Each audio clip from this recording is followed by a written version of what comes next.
நீங்கள் பார்த்துக் கொண்டிருப்பது தமிழ்நாடு முக்கிய செய்திகள். வணக்கம். திருவள்ளூர் மாவட்டம் கும்மிடிப்பூண்டி ஆரவாக்கம் செல்லியம்மன் நகர் பகுதியில் சுமார் 42 குடும்பங்கள் 30 ஆண்டுகளுக்கு மேலாக குடிசை வீடு கட்டி வாழ்ந்து வருகின்றனர்.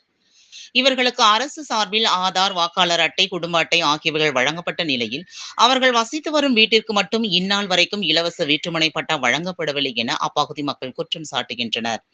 இதுகுறித்து அப்பகுதி மக்கள் வட்டாட்சியரிடமும் மாவட்ட நிர்வாகத்திடமும் மற்றும் பல்வேறு முகாம்களிலும் மனுக்கள் அளித்தும் இதுவரை எங்களுக்கு இலவச வீட்டுமனை பட்டா வழங்கப்படவில்லை என மனவேதனையுடன் தெரிவிக்கின்றனர். இதனைத் தொடர்ந்து விடுதலை சிறுத்தைகள் கட்சியின் மாநில தலைமை அரசியல் குழு செயலாளர் நீலவானத்து நிலவன் தலைமையில் அப்பகுதி மக்கள் திருவள்ளூர் மாவட்ட ஆட்சியர் பிரதாப்பிடம் கோரிக்கை மனு ஒன்றை அளித்துள்ளனர்.